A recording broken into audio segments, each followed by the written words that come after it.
Di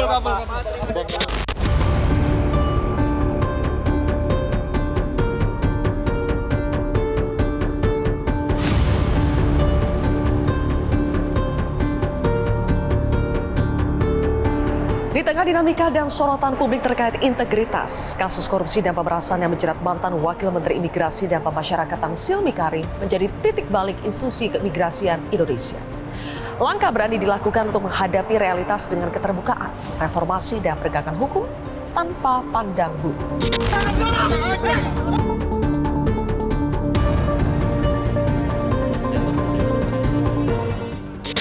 Hal ini menegaskan negara tidak boleh kalah oleh mafia perizinan. Dukungan penuh terhadap penegakan hukum korupsi internal serta komitmen memperketat pengawasan penerbitan izin tinggal bagi warga negara asing menjadi fondasi utama dalam memulihkan serta memperkokoh kepercayaan publik.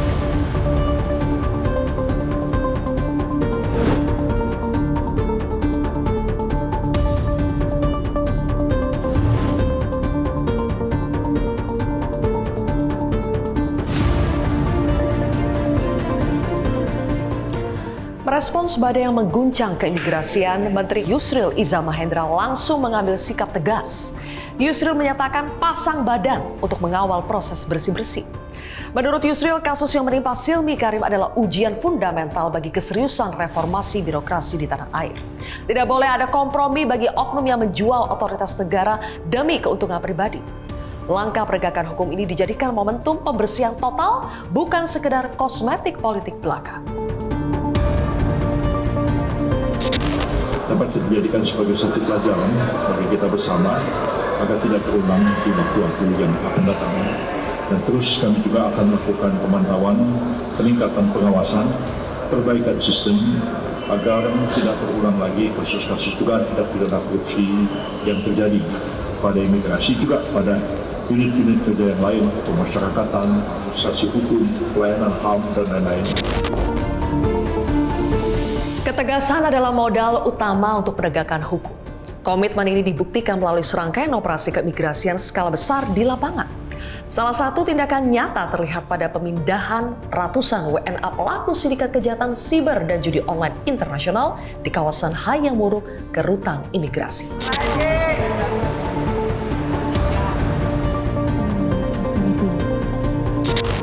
Setiap pelanggaran izin tinggal, penyalahgunaan visa hingga aktivitas ilegal yang mengancam ketertiban umum langsung direspons dengan tindakan administratif keimigrasian yang terukur. Imigrasi memastikan bahwa hukum ditegakkan secara objektif demi menjaga marwah dan stabilitas keamanan di dalam negeri.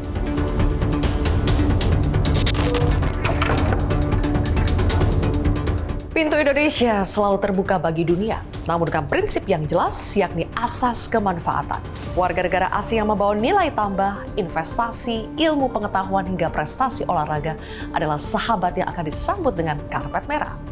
Direktorat Jenderal Imigrasi melalui kebijakannya menyediakan layanan keimigrasian bagi atlet asing untuk mempermudah administrasi menjadi bukti nyata keramahan Indonesia bagi mereka yang berprestasi. Namun sebaliknya, bagi mereka yang datang untuk mengeksploitasi, melanggar hukum, atau merusak tatanan sosial, pintu tersebut akan tertutup rapat. Kehadiran asing disaring secara selektif agar hanya membawa kebaikan bagi masyarakat Indonesia.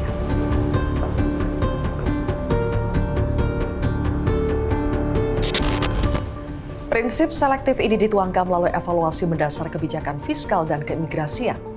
Indonesia kini menerapkan kebijakan bebas visa kunjungan yang jauh lebih ketat dan terukur, membatasi fasilitas bebas visa hanya untuk 16 negara strategis. Langkah berani ini diambil untuk menghentikan praktik mengobrol negara yang berisiko membebani sistem keamanan nasional. Dengan memperketat celah masuk, fokus beralih pada kedaulatan ekonomi. Kedaulatan bukan berarti menutup diri, melainkan mengendalikan pintu masuk secara mandiri. Melalui modernisasi sistem perizinan dan pengawasan berlapis, Kementerian Imigrasi memastikan setiap dokumen yang terbit berkontribusi langsung pada pertumbuhan ekonomi nasional sekaligus melindungi lapangan kerja domestik.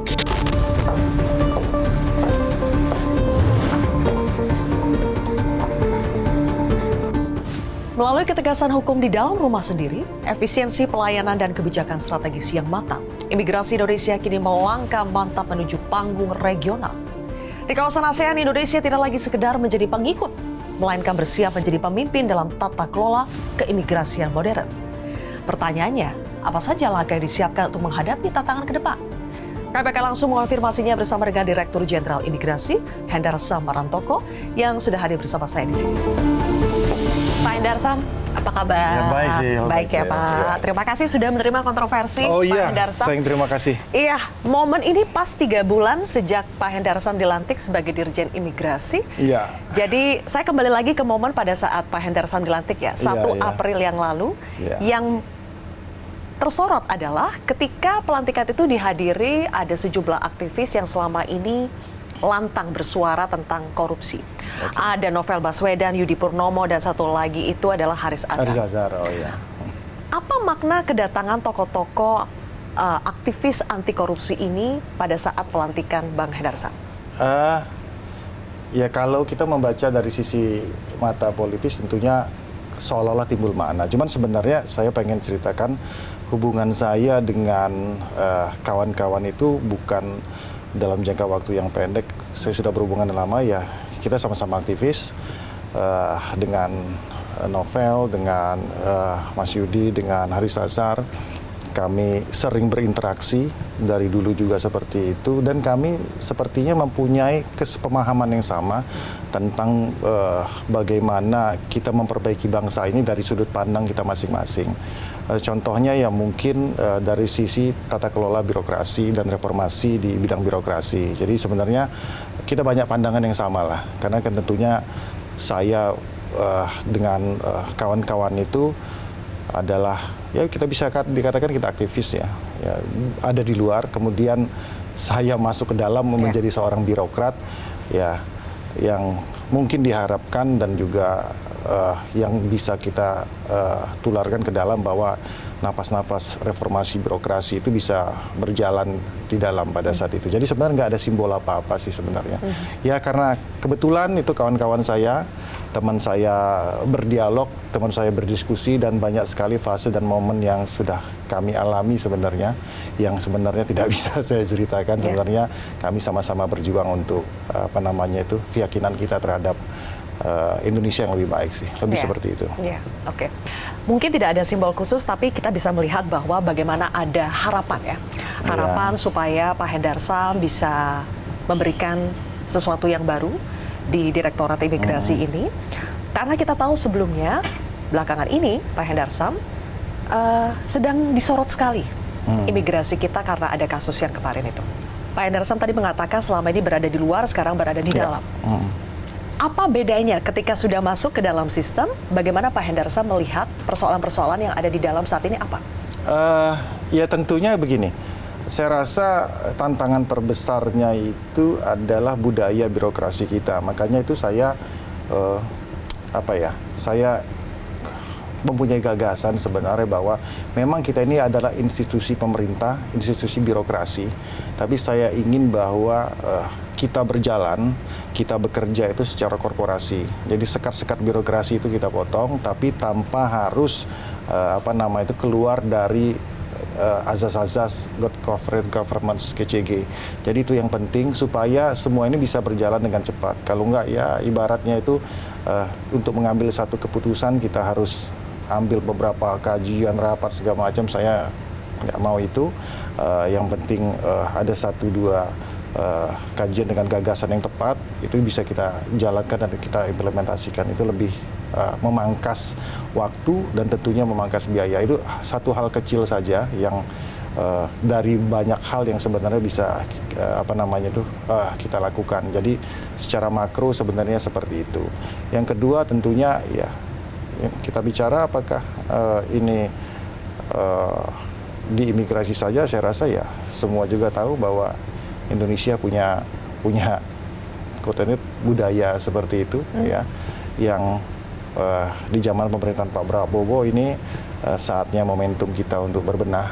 Jadi ini bukan cuma masalah tragedi, ini juga bukan cuma masalah musibah, tapi kita tidak melihatnya seperti ini momentum kita untuk berbenah, berkaca diri. Saya sudah katakan kepada jajaran di bawah, apapun itu saya nggak bisa sebagai seorang pemimpin, orang nomor satu di imigrasi, saya tidak bisa mengatakan pada saat dilakukan OTT tidak di zaman saya contohnya, atau saya baru menjabat 2 bulan, nggak ada. Saya take over, saya ambil alih tanggung jawab bahwa kalaupun ini dianggap ada kesalahan, ya saya berada di depan kawan-kawan di bawah di depan anggota-anggota saya. Tapi syaratnya satu, hilangkan budaya-budaya lama, kita berbenah. Saya tahu di imigrasi saya nggak akan menggunakan frasa oknum, ya banyak yang seperti itu, tapi banyak juga orang-orang baik. Jadi insya Allah.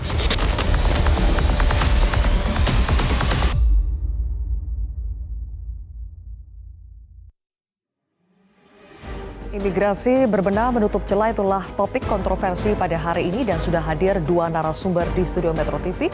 Di sebelah kanan saya adalah mantan Wakil Ketua KPK Alexander Marwata. Kemudian di sebelah kiri saya adalah pakar kebijakan publik Rian Nugroho. Terima kasih sudah datang Pak Alexander dan juga Pak Rian. Saya akan langsung mulai ke Pak Alexander terlebih dahulu. Pak Alex, tadi Dirjen Imigrasi yang baru Hendarsa Marantoko sudah menyatakan bahwa ternyata ketika dia masuk ke dalam sistem masih ada budaya lama yang tersisa. Apakah budaya lama, budaya korup itu adalah wajah cerminan dari institusi pemerintah kita saat ini? Ya, kalau saya ikuti peristiwa OTT di Dirjen Imigrasi, itu melibatkan wakil menteri sampai pegawai yang paling bawah. Artinya apa? Itu terjadi secara sistematis. Dan itu sudah berlangsung lama. 5 tahun dengan aliran uang lebih dari 100 miliar. Dan ada pembagian dari hasil pungutan tadi atau hasil memeras tadi setiap minggu, setiap Jumat itu dibagi-bagi. Artinya apa? Ini sebetulnya bukan sesuatu yang sifatnya itu tertutup. Saya yakin pasti banyak yang mengetahui bahwa di Dirjen Imigrasi itu ada bagi-bagi setiap minggu. Tetapi pertanyaannya, kenapa mereka semuanya diam? Kenapa? Karena mereka menikmati, ya kan? Mereka menikmati rezeki-rezeki yang diperoleh, ya. Mungkin menurut mereka itu bagian dari rezeki yang sah, ya kan? Padahal dia mungkin juga nggak tahu dari mana asalnya. Saya melihat ini ketegasan dari unsur pimpinan itu yang sangat menentukan, ya, integritas dari pimpinan itu yang sangat menentukan. Ketika seorang pimpinan itu justru terlibat di dalam rangkaian kegiatan yang tidak benar tadi, apa yang bisa kita harapkan untuk membenahi suatu organisasi itu. Nah, saya justru mempertanyakan bagaimana seleksi awalnya ketika seseorang itu ditunjuk menjadi pejabat itu seperti apa. Ya seharusnya misalnya dulu pernah KPK itu dilaporkan dalam seleksi pejabat atau menteri itu kan untuk diminta bantuan melakukan screening, ya. Entah dari sisi ada laporan masyarakat atau tidak, dari aliran keuangannya, dari LHKPN-nya dan lain sebagainya, itu dilakukan. Tapi entah kenapa belakangan itu tidak lagi diminta KPK, padahal menurut saya itu sangat ya sedikit banyak membantu Presiden dalam rangka rekrutmen pejabat-pejabat yang berintegritas. Harusnya bisa dimulai dari rekrutmennya ya. Kuncinya itu integritas dari pejabat negara pimpinan dulu. Pak Alexander, saya ingin kembali kepada ketika Anda mengatakan bahwa ini sebetulnya korupsi, dugaan korupsi yang sistematis dari atas sampai bawah itu ikut menikmati. Berarti sebetulnya modusnya itu tidak canggih-canggih amat ya Pak, vulgar ya sebetulnya ya? Sangat vulgar, ya. Ini yang terjadi sebetulnya nggak hanya di imigrasi kan, ya, di banyak lembaga instansi yang lain, Kemenaker terjadi juga seperti itu, ya. Di Bia juga terjadi seperti itu yang melibatkan dari pucuk pimpinan. Nah, ini menimbulkan pertanyaan besar buat kita semua lagi. Ini ada apa dengan para pejabat petinggi kita? Ketika sudah selesai menjadi Dirjen Imigrasi, menjadi wamen, ternyata katanya masih menerima itu Pak. Masih menerima. Kenapa bisa seperti itu Pak? Menurut saya kembali lagi kita kembalikan ke masing-masing individu atau orangnya ya. Dan termasuk menurut saya itu kontrol dari internal sendiri. Ini yang menurut saya nggak jalan. Misalnya Inspektorat Jenderal. Rasa-rasanya nggak mungkin Irjen itu nggak mengetahui praktek seperti itu. Yang seperti saya sampaikan tadi, itu tiap minggu loh mereka itu bagi-bagi duit. Ya. artinya early warning sistemnya nggak jalan nih, gitu kan? Nggak jalan itu kan. Irjen bagaimana dia bisa mengoreksi atas kesalahan itu ketika ya dia tidak begitu aware terhadap irregularities atau ketidakwajaran di dalam perilaku pegawai seorang pejabat dan sebagainya, dan informasi-informasi itu saya yakin itu pasti juga mereka terima. Tetapi tindakan itu apakah mereka berani seorang inspektor itu menegur atasannya? Nah, ini kan menjadi pertanyaan. Karena apa? Seorang irjen ya apalagi bawahnya itu kan diangkat oleh pimpinan lembaga itu. Sebetulnya kan masing-masing lembaga pemerintahan itu punya inspektorat pengawasan Pak ya. Irjen tadi ya. Irjen, masalahnya berfungsi atau tidak? Berfungsi atau tidak? Berani atau tidak? Pimpinan itu memanfaatkan keberadaan irjen atau tidak? Ya. Kalau pimpinan itu memang punya komitmen untuk bersih-bersih lembaga dan dia berintegritas, dia pasti akan mendorong agar irjen itu berdaya guna. Seperti itu. Oke, Pak Alexander. Bersih-bersih imigrasi. Enak di telinga tapi belum tentu mudah, belum tentu gampang untuk diterapkan ya Pak Rian ya. Apalagi tadi Pak Dirjen yang baru mengakui bahwa ini sudah menjadi budaya lama yang pastinya susah untuk diubah. Nah, saya ingin tanya pendapat Pak Rian di situ, tapi kita harus jeda terlebih dahulu pemirsa, tetaplah di Kontroversi.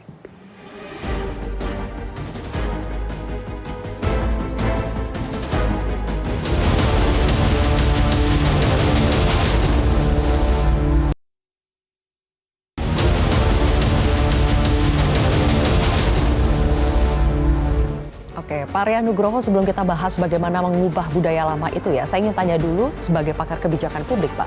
Dampak langsung yang dirasakan oleh masyarakat kita dan WNA dengan adanya praktik korupsi gratifikasi ini yang sudah 5 tahun terjadi apa, Pak Rian?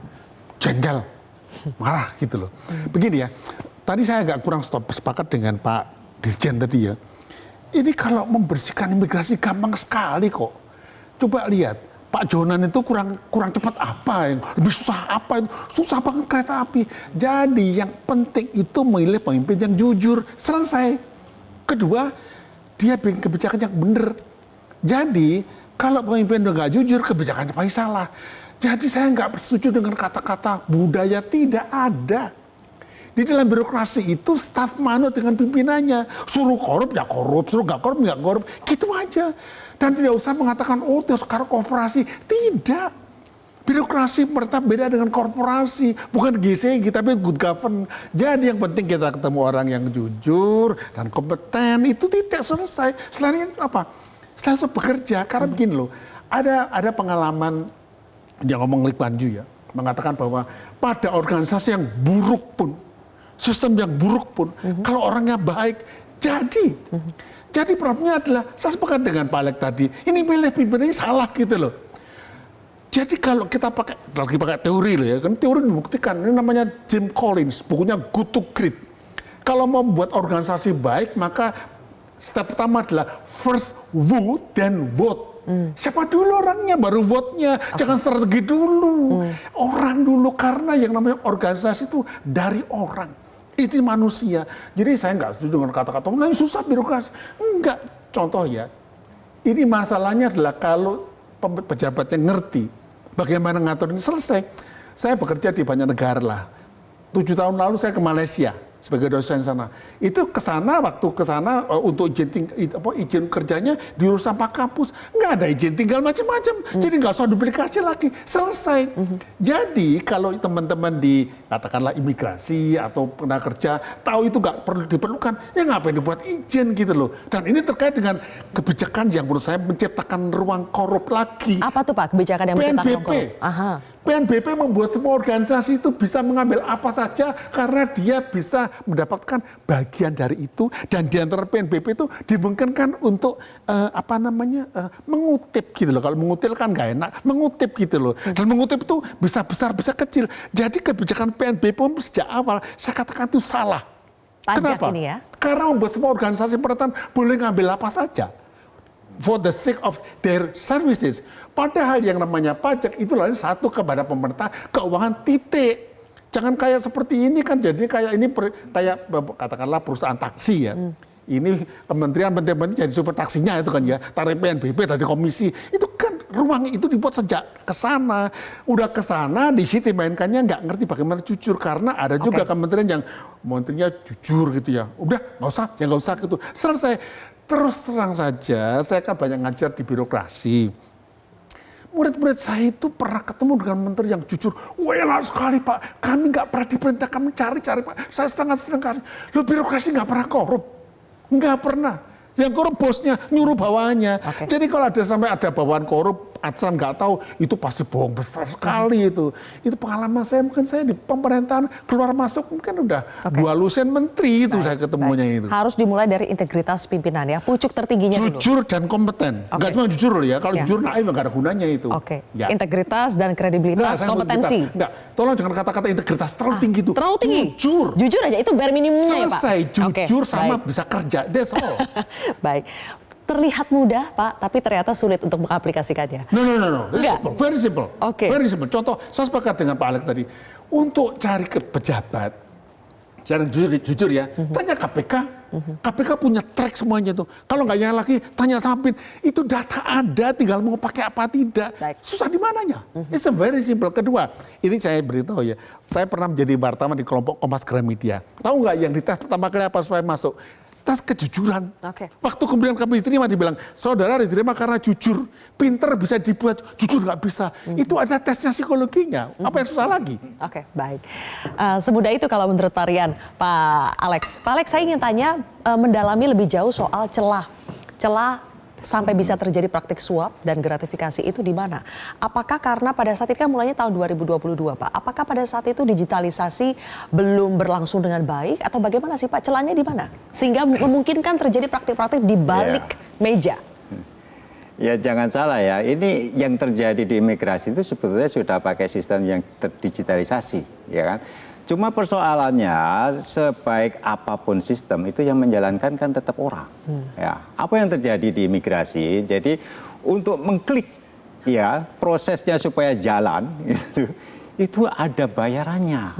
Nah, terlepas mungkin barangkali ada kelemahan sistem di situ. Misalnya kenapa ya, nggak bisa otomatis begitu data misalnya itu di persyaratan itu semua terpenuhi, otomatis sistem langsung jalan. Kenapa nggak bisa dibikin seperti itu sehingga tidak ada lagi intervensi orang. Selama masih ada intervensi orang, ya itu tadi akibatnya untuk mengklik harus bayar. Kalau nggak dibayar, ya tidak diproses. Ini kan konyol sekali, menurut saya konyol sekali. Jadi bayar itu supaya diproses atau paling tidak diperlambat. Nah, ya seperti itulah.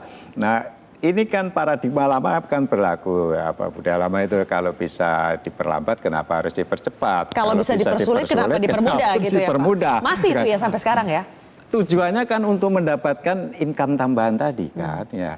Ini yang ya sangat prihatin menurut saya, itu sangat prihatin karena apa? Saya yakin pemerintah, Kementerian Keuangan itu sebetulnya sudah cukup banyak lah memberikan penghasilan atau gaji kepada PNS kita itu jauh di atas UMR saya kira kan itu kan. Ya, tapi kalau greedy tadi itu sifat greedy itu masih ada ya sulit kan seperti itu. Nggak akan cukup ketika kebutuhan kita itu ya melampaui apa yang penghasilan dia. Ya kan seperti itu. Berarti kalau sekarang mau dikatakan bahwa kita akan sempurnakan lagi proses atau sistem digital kita supaya mempersempit celah terjadinya pungli, itu masuk akal tidak Pak? Mempersempit lah ya, bukan menghilangkan. Ya, menghilangkan mungkin enggak, ya kan? Ya, mempersempit ruang intervensi orang. Tetapi saya pikir gini Mbak ya, kita ini kan pelayan masyarakat ya pelayan publik. Tetapi kemudian kita nggak boleh bertemu tuh dengan masyarakat yang kita layani. Itu salah juga? Menurut saya ini ada apa?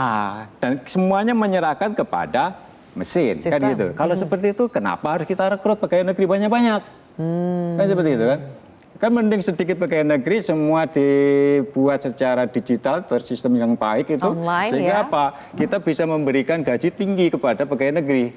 Kalau pegawai negerinya sedikit kan begitu kan, daripada sekarang pegawai negeri banyak sementara sistem sudah terdigitalisasi, kebanyakan akhirnya nanti orang pegawai itu nggak kerja kan gitu kan. Ketika orang nggak kerja kan semua sudah tersistem, pasti pikirannya juga kemana-mana gitu, ngapain saya nganggur seperti itu kan. Nah ini saya kira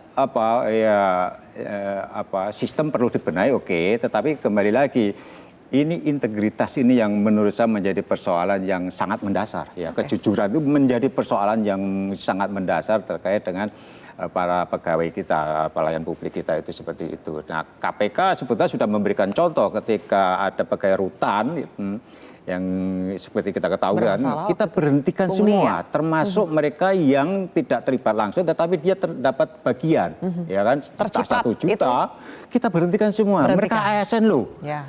Tapi sayangnya apa yang sudah dilakukan KPK itu tidak direplikasi, tidak ditiru oleh kementerian lembaga yang lain. Nah, berani nggak sekarang itu Ditjen Imigrasi siapa saja yang terima? Pecat aja kalau nggak diproses secara hukum, kan begitu. Sudah tahu, saya yakin pasti tahu ya bahwa apa yang mereka terima itu sesuatu yang sebetulnya tidak sesuai dengan kewajiban selaku ASN itu pasti tahu. Jadi momen bersih-bersih itu juga salah satu praktik nyatanya adalah bersihkan orangnya. Bersihkan orangnya. Habiskan itu orang-orang lama, orang-orang yang bermain. Saya yang terima dong, kalau yang nggak terima ya nggak bisa juga kita hukum kan. Oke, Kan cukup gitu. tidak dengan melakukan bersih-bersih lewat orang-orangnya dulu Pak Rian? Boleh dijawab nanti, kita jeda lagi pemirsa, kontroversi akan kembali sesaat lagi.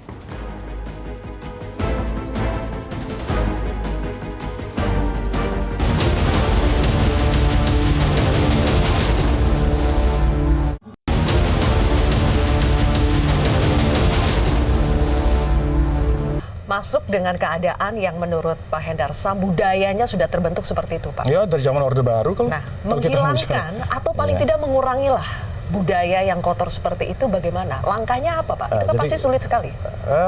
Imigrasi itu satu, sebenarnya dibilang sulit enggak juga, bahwa one commander. Imigrasi punya doktrin, bagi kalau atasnya ke perintah A, dia akan jalankan. Jadi saya rasa ini yang membuat saya cukup optimis bahwa bagaimana pimpinannya arahnya kemana, mereka akan ikut. Saya yakin imigrasi selain punya sumber daya manusia yang saya lihat di atas rata-rata, kemudian juga one commander, mereka top down, tapi saya nggak mau juga karena top down itu kita terjerumus. Saya ingin bahwa ada proses dialektika, ada proses diskusi yang bisa kita lakukan. Jadi saya membuka pintu selebar-lebarnya kepada para jajaran untuk kita berdiskusi. Jadi jangan sampai saya nggak mendapatkan masukan, nggak berpikir sendiri, kemudian kawan-kawan atau jajaran di bawah menjalankan itu saja tanpa ada koreksi dari mereka. Jadi memang proses dialektika ini yang sedang kami jalankan sejauh ini. Saya banyak sebagai pemimpin, saya ingin banyak mendengar.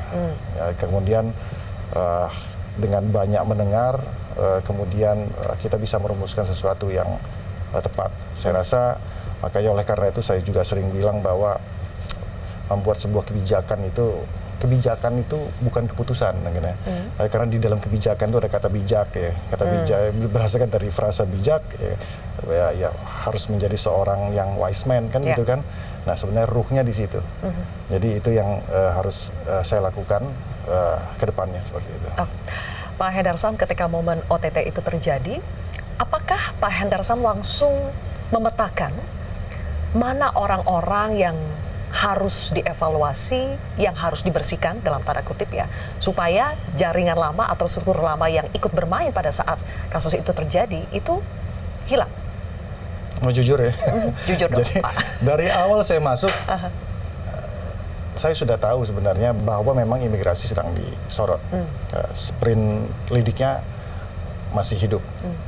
Dan itu sudah, Pak Menteri juga sudah bilang bahwa ini ada rentetan dari kasus Kemenaker yang berlanjut kepada sini. Jadi pada saat itu info yang saya dapatkan, Pak Menteri langsung pada saat beliau menjabat langsung melakukan aksi untuk menutup celah-celah tersebut.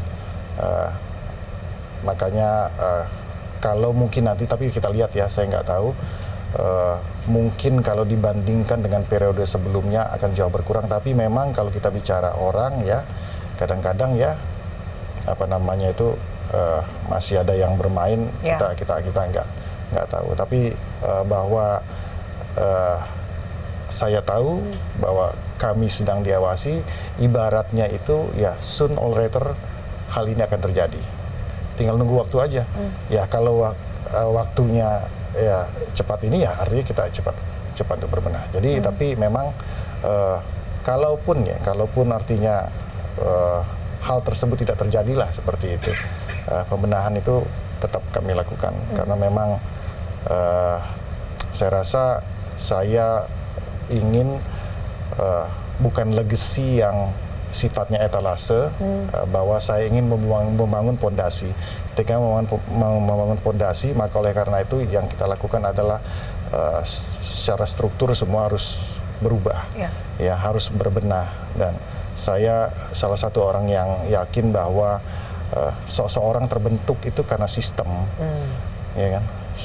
Orang yang baik terbentuk oleh sistem yang baik, ya kan? Sebagaimana kita lihat kalau contoh mungkin di Singapura, kenapa orangnya sampai dengan sejauh ini mempunyai kapasitas, integritas yang cukup baik, karena sistem yang baik, sistem yang sangat ketat untuk melakukan hal tersebut. Tapi itu memang butuh proses dan butuh waktu, ya kan? Dengan sistem yang baik membentuk budaya yang baik, kemudian akan membentuk orang yang baik juga, seperti itu.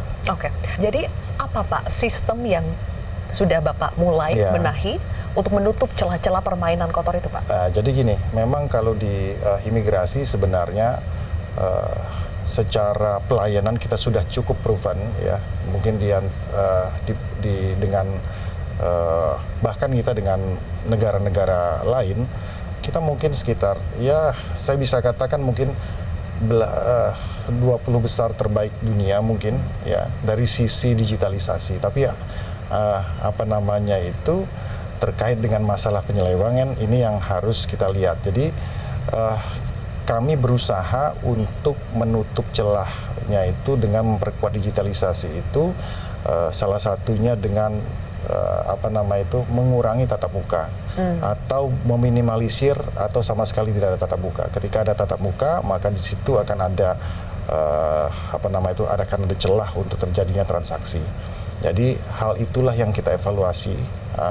Kita lakukan quick wins di awal-awal dulu untuk menutup celah-celah tersebut. Nah, kemudian juga yang harus dilihat bahwa bagaimana caranya, contoh kan kalau kita case-nya ini terkait dengan masalah percepatan masalah izin tinggal gitu ya. Saya mungkin punya ini, kenapa enggak yang percepatan ini kita PNBP-kan saja gitu loh. Jadi ada orang yang jalur normal, tapi ada orang yang jalur cepat. Nah, yang ingin jalur cepat, dia bayar lebih mahal kepada negara. Jadi kan itu kan lebih realistis dibanding kita pendekatannya selalu idealis dan normatif. Nah, hal-hal tersebut yang saat ini sedang kami godok untuk supaya nanti itu benar-benar manfaatnya ada. Tapi balik lagi, sekarang ketika itu balik ke masalah KPNBP, kesejahteraan daripada pegawai bagaimana, ya kan? Nah, ini yang sedang kami godok supaya dan kami perjuangkan bahwa walau bagaimanapun ya, semua terbentuk itu asal muasalnya dulu apa? Karena keterbatasan dan daripada pegawai, ya kan? Dalam kehidupannya. Memang kita bisa secara klise ngomong, Anda sebagai pegawai negeri sipil, sebagai aparatur sipil negara harus siap dengan berapapun yang Anda dapatkan. Pendekatannya idealis tapi tidak realistis. Nah, kami melihatnya bahwa artinya godaan teman-teman di lapangan itu besar, maka harus sebenarnya ditunjang oleh pendapatan yang juga seimbang oleh mereka. Kan gitu, seperti yang dilakukan. Walaupun saya juga kadang nggak menjamin, karena ini masalah kultur budaya yang sudah terjadi di sejak zaman dulu, Orde Baru kalau kita katakan kan. Dan oleh karena itu, tapi ya kita mulai dari sini, sehingga oleh karena itu ketika nanti ada masalah di kemudian hari, istilahnya kami mau potong lehernya pun enak gitu, ya kan. Varian digitalisasi pelayanan sering disebut sebagai solusi yang dianggap jitu, Pak, untuk menyelesaikan atau menutup celah korupsi. Benarkah begitu, Pak? Benar, tapi bukan panacea. Oke. Panacea itu semuanya seperti itu. Jadi digitalisasi justru akan membantu apabila logiknya benar. Ingat ya, digitalisasi itu punya 4 layer performance. Satu adalah faster, lebih cepat. Kedua, better, lebih baik. Ketika cheaper, lebih murah. Jadi bukan justru menaikkan harganya karena lebih cepat itu. Yang keempat adalah smarter, membuat masyarakat makin pandai. Ini adalah kriteria KPI-nya dibanding yang namanya beli alat. Jadi logic thinking dulu. Oke. Jadi tapi kedua adalah tidak bisa serta-merta ini meninggalkan namanya services, human services. Jadi saya pernah pergi ke Moskow, itu di belakang layar itu public service semuanya tuh, menyentuh mereka di situ. Nah, hal yang ketiga adalah ini memang dilema juga, teman-teman harus siap loh ya. Apabila teman-teman nanti itu menggunakan all digitalisasi, bagus. Karena dengan demikian orang nggak perlu lagi bikin lagi itu paspor. Dia tinggal kalau mau habis dikasih tahu, dikirim selesai, bayar selesai. Artinya apa? Nggak perlu pegawai lagi. Dan kalau nggak ada pekerjaannya maka teman-teman bisa dipotong gaji lagi itu. Ini nggak mudah juga. Jadi it's not about technology, bagaimana logic thinkingnya. Tapi saya mau nambah lagi, tadi dikatakan bahwa tadi bersih-bersih kan, siapa aja dipotong tuh kan ya. Saran saya janganlah. Jadi apabila ada masalah berat di dalam suatu organisasi, maka jangan menggunakan pendekatan siapa yang salah. Ini justru masalah tambah besar lagi. Tapi yang terjadi adalah apa yang salah dulu. Nah kalau apa yang salah dulu ketemu baru itu yang selesai. Nah problem kita karena mau cari gampangnya sama yang salah, hukum. Supaya populer. Ini kita harus belajar bahwa yang namanya menyelesaikan masalah organisasi tidak bisa dengan cara popularitas. Tapi dengan substance. Jadi saran saya untuk menyelesaikan every problem di organisasi ya termasuk imigrasi. Baik. Nomor satu cari dulu apa yang salah dulu. Apa yang salah? Bukan siapanya, siapa mah gampang itu begitu, Mbak. Tapi apa yang salah itu bukan manusianya ya? Nggak. Seringkali kan manusianya, Bukan, Pak? Bukan. Apa yang salah adalah keputusan yang dibuat di situ, kemudian bagaimana operabilitas sistem dan aturan-aturan di situ. Contoh tadi masalah begini. Kalau kita bertanya apakah harus ada pembayaran tambahan untuk izin tinggal, itu kan tidak masuk akal menurut saya karena saya pernah kejar. Karena nggak perlu lagi gitu loh. Orang yang kerja udah dipajakin lagi gitu loh. Jadi jangan kemudian mencari-cari gitu loh. Jadi dulu kan ada joke ya. Ini lagi di PNBP. Ada namanya pendapatan negara pajak. PNP. Ada PNBP. Pendapat negara bukan pajak. Nah ini kadang diselamatkan menjadi PNBB. Pendapat negara bukan gitu loh. Dicari-cari aja begitu loh. Nah ini harus hati-hati. Oke. Pak Alexander, kenapa sih kalau yang namanya perizinan itu sering sekali menjadi, benar nggak Pak, itu sering sekali menjadi ladang korupsi. Segala sesuatu yang berhubungan dengan perizinan di negeri ini. Bukan hanya di imigrasi. Ya, jadi ini kan ada kaitannya dengan siapa yang butuh. Kan begitu. Masyarakat ketika mengajukan izin kan berarti dia yang butuh, ya kan? Itu yang sering dimanfaatkan oleh para pejabat yang tidak berintegritas tadi kan, dengan menggunakan berbagai cara, diskresi dan lain sebagainya, atau mempersulit persyaratan dan sebagainya untuk mengeruk keuntungan buat dia. Dan umumnya karena kita yang butuh, ya masyarakat itu kadang-kadang setengah terpaksa atau bahkan sukarela akan memberikan. Betul. Kan seperti itu. Agak permisif juga ya, Pak agak permisif masyarakat ya. Itu yang terjadi ya. Kalau kita ingatkan, nggak apa-apa lah Pak, toh ini berlaku seumur hidup, bayar sekali cukup kok. Atau ya ini kan untuk 5 tahun Pak, saya bayar sekian, saya nggak keberatan kok. Kan seperti ini. Ini yang kemudian menimbulkan ya itu tadi kebiasaan-kebiasaan dari hal-hal yang tidak baik kalau kemudian menjadi kebiasaan ya yang sudah diterima umum. Itu yang terjadi. Gitu kan. Makanya di indeks perilaku anti korupsi IPAK, KPK itu bikin itu Pak IPAK gitu kan.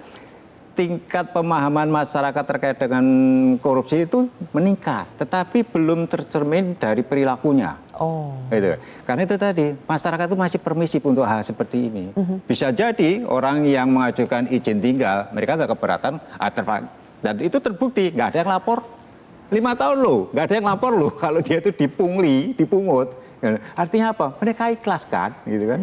Atau nggak ikhlas tapi kayak nggak punya pilihan, Pak. Nggak punya pilihan, Tidak punya bisa aja, pilihan, itu tadi saya terpaksa. bilang itu kan. Tidak mau buang tenaga, tidak mau buang waktu, ya udahlah. Ya udahlah. Bayar aja. Ya, Akhirnya kan apalagi seperti itu. kan biasanya kan lewat biru ya, biru jasa tadi kan. Nah, Swasta, mereka kan? nggak mau repot berhadapan itu, dan dia tidak mau repot juga dengan berbagai prosedur dan lain sebagainya. Betul, tidak dia mau mau repot, Pak, campaign, ya sebenarnya. udahlah, berapa biayanya 1 juta, mungkin untuk PNBP-nya hanya 100.000 Pak, kan itu kan. Jadi yang 900 ya udahlah, saya ngasih ke oknumnya separuh juga nggak masalah, sama saya dapat untung, kan seperti itu. Jadi ini seolah-olah itu menjadi suatu hal yang kemudian dianggap sebagai sesuatu yang wajar. Oke. Loh, saya kan biro jasa. Baik. Saya kan boleh dong memungut jasa itu. Tetapi pertanyaannya, Fee atas kenapa jasanya. harus menggunakan biro jasa? Ya kan? Ya. Kalau itu prosedurnya itu masyarakat paham, sederhana, syaratnya jelas, biayanya jelas, kapan selesainya juga jelas, dan Ya. itu pasti juga masyarakat akan langsung berurusan dengan sendiri, nggak menggunakan biro jasa. Betul. Kan itu kan ada kepastian syarat, kemudian prosedurnya, kemudian biayanya, kemudian kapan selesainya. Nah, persoalannya itu kan nggak ada di standar layanan publik kita itu. Di banyak daerah ada beberapa yang sudah jelas. Pokoknya untuk urusan ini sekian harus selesai. Itu ada, KPI-nya ada. Ya. Tapi banyak yang ya udah semau-maunya, Suka-sukanya, suka-sukanya kan itu. Oke. Ini yang harus, saya kira harus diperbaiki terkait dengan standar pelayanan minimal tadi itu kan. Gitu. Baik. Kapan ketika seseorang itu mengajukan izin atau mengajukan apapun, ketika syarat itu sudah dipenuhi itu harus jelas. Kapan harus selesai. Selesainya kapan, Ya, paling lama, ya, berapa ya. lama, Standarnya begitu ya? harus ada. Oke. Saya kira itu. Satu hal yang menarik, Pak Alex, yang saya ingin follow up ke Pak Rian adalah bagaimana meningkatkan peran masyarakat ya untuk bisa mencegah atau paling tidak melaporkan lah kalau misalnya ada praktik-praktik yang terjadi supaya nggak kelamaan, nggak sampai 5 tahun ternyata baru terbongkar. Apakah karena peran masyarakat yang minim atau bukan salah masyarakat sih, tapi kepada penegak hukumnya baru ketahuan sekarang nih. Nanti kita akan bahas lebih jauh pemirsa usai jeda.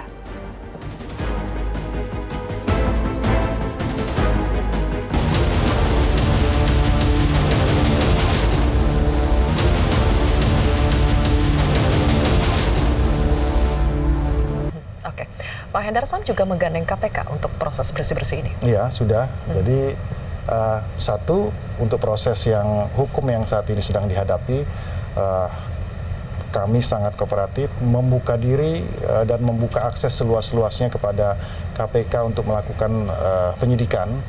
Dan KPK juga sudah memberikan statement secara tidak langsung kepada kami bahwa kita kooperatif dan apresiasi bahwa memang pada saat mengambil data kepada kami, mereka tidak butuh cukup waktu yang lama karena data kita sebenarnya secara digital kita sudah sangat proven, hanya cukup 1 minggu sebenarnya sudah dapat. Itu yang kata mereka ketika mereka melakukan penyidikan di tempat lain tidak bisa secepat itu. Kita jadi artinya memang secara digital kita sudah oke, dan spirit kita untuk membuka diri udah oke. Itu yang pertama tentang masalah penyidikannya. Kedua, kami juga menggandeng KPK untuk minta masukan terkait dengan masalah tata kelola di dalam, mitigasi resiko, kemudian bagaimana supaya menutup celah-celah ini. Kebetulan besok saya berangkat ke Surabaya.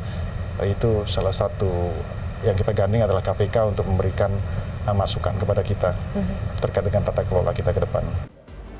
Pak Rian, karena urusan imigrasi ini kan sebetulnya sangat berkaitan, bersentuhan langsung dengan masyarakat, baik itu WNI maupun WNA. Tapi kenapa kalau praktik pungli itu sudah terjadi bertahun-tahun, suara dari masyarakat ini apakah tidak ada karena semuanya permisif, ya sudahlah bayar saja, atau dibungkam, atau bagaimana sih Pak? Sebetulnya gimana? Secara psikologis takut. Takut. Karena yang namanya imigrasi memonopoli izin imigrasi. Jadi kenapa izin sangat kuat? Dimonopoli. Nah, menurut teman saya ini saran, ini kan kita punya dirjen baru, kita dukung lah gitu. Saran saya kalau boleh, buatlah satu nomor WA. Masyarakat boleh kirim apa saja ke situ. Oke. Ngomel boleh apa saja ngomel, jangan pakai sosmed lihat. Tapi yang namanya dirjen imigrasi mendeklar, siapapun yang menyatakan hal di situ tidak akan diperkarakan dan tidak akan dibuka kemana saja. Jadi di sini akan muncul yang namanya komunikasi. Ini seperti ketika dulu Soeharto bikin namanya kotak pos 2000, baru kebuka. Nah ini udah kronis ini. Jadi saran saya yang paling shortcut dan efisien mudah, katakanlah kami punya 5 nomor WhatsApp. Hotline Silakan WhatsApp gitu ya. kami whatever you complain, dan kami akan janji 1 kali 24 jam selesai. At least di telepon, bukan dibalas pakai mesin loh ya.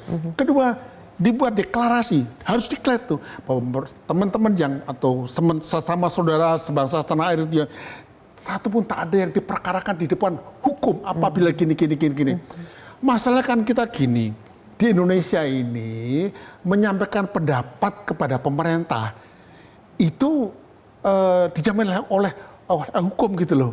Tapi setelahnya enggak gitu loh, kan takut kita. Jadi harus jamin juga loh ini. Dan mungkin akan spesifik di imigrasi. Saya yakin dengan cara ini, maka imigrasi akan dicintai lagi. Kedua, digitalisasi full aja deh. Dengan demikian imigrasi akan menjadi salah satu yang akan di-slice service-nya. Gedung-gedung yang tinggi-tinggi nggak perlu lagi itu. Tapi bagaimana efisiensi itu. Ini saya kira step yang akan kita bisa percayakan pada Pak Dirjen baru ini. Oke, shortcutnya bisa lewat tadi Pak ya, lewat buka hotline atau saluran pengaduan yang transparan, yang responsif. Dan langsung dipantau oleh Dirjen. Oke, baik. Dirjen yang baru juga katanya menggandeng KPK untuk bersih-bersih nih, Pak Alexander. Memangnya apa yang bisa dilakukan KPK dan apakah itu bakal efektif? Ya, sebetulnya di tupoksi KPK, yaitu di Undang-Undang KPK itu ada tugas KPK itu melakukan monitoring terhadap penyelenggaraan pemerintahan, ya baik di pusat maupun di daerah. Antara lain dalam kegiatan monitor itu melakukan pengkajian terhadap sistem tata kelola di lembaga pemerintah. Nah, tentu dengan kejadian kemarin itu ya ada OTT itu pasti kan ada kelemahan sistem atau tata kelola. Nah, disitulah KPK bisa masuk, dan umumnya ya kalau ada lembaga instansi yang ada penindakan itu umumnya mereka pasrah gitu kan. Udahlah terserah mau diapain oleh KPK. Nah, itu lebih mudah. Untuk perbaikannya lebih mudah di titik-titik mana yang masih menimbulkan kerawanan terhadap perilaku korupsi itu. Nah, itu kita perbaiki. Tentu pasti kita akan menggandeng, KPK akan menggandeng juga dengan instansi yang bersangkutan, karena proses bisnis biar bagaimanapun mereka yang lebih paham ya titik-titik lemah mana yang perlu diperbaiki, mereka yang lebih paham. Nah, saya yakin ya banyaklah pegawai-pegawai di Dirjen Imigrasi itu yang baik ya, lebih banyak yang baik ya. Cuma persoalannya kadang-kadang ya orang baik itu kalah dengan orang yang sedikit yang tapi dia jahat gitu ya, atau tidak berintegritas. Dan yang kelemahan lagi juga biasanya orang yang baik tadi itu nggak mau ribet, nggak mau repot ya, baik untuk diri sendiri. Jadi ya tadi dia cenderung diam. Ya, itu persis dengan ungkapannya Jenderal Sudirman kan, bahwa kejahatan itu akan menang ketika orang banyak baik itu diam saja. Nah, ini yang terjadi. Yang terjadi di banyak lembaga instansi pemerintah dan masyarakat kita. Kita diam saja melihat perilaku nggak benar itu diam saja. Gitu kan. Makanya tadi yang disampaikan Pak Dian tadi kan perlu dibuka kotak apapun pengaduan dan laporan dan lain sebagainya. Kalau di internal mungkin whistleblowing system lah perlu dibuka, ya kan. Saya selalu sampaikan itu kan, pimpinan harus membuka sepenuhnya ya kotak-kotak laporan dan lain sebagainya, dan harus dijamin siapapun yang melaporkan, meskipun laporan itu setelah nanti diteliti nggak benar, nggak boleh dihukum loh. Tidak boleh juga dilaporkan sebagai pelaku pencemaran nama baik. Nah, ini kan repotnya kan, ketika laporan nggak benar itu seolah-olah dianggap fitnah, kemudian dilaporkan ya. Saya bilang pegawai berani ngomong saja harus kita hargai, gitu. Terlepas benar atau enggak, karena dia yang merasakan itu seolah-olah dia merasakan ini ada sesuatu yang nggak benar, dia lapor, itu harus kita hargai. Nah, itu saya pikir salah satu cara yang mungkin bisa kita ditempuh titipkan oleh harapan Dirjen itu ya. Imigrasi. Gitu. Terima kasih Pak Alexander Mawata dan juga Pak Rian Nugroho sudah bergabung di Kontroversi. Pemirsa, momentum ini seharusnya tidak berhenti pada penegakan hukum. Tantangan sesungguhnya adalah membangun sistem pelayanan yang transparan, akuntabel, dan mampu mencegah korupsi sebelum itu terjadi. Saya Zilvia Iskandar pamit undur diri. Terima kasih telah menyaksikan Kontroversi. Metro TV. Jelajahi cara baru mendapatkan informasi. Download Metro TV Extend sekarang.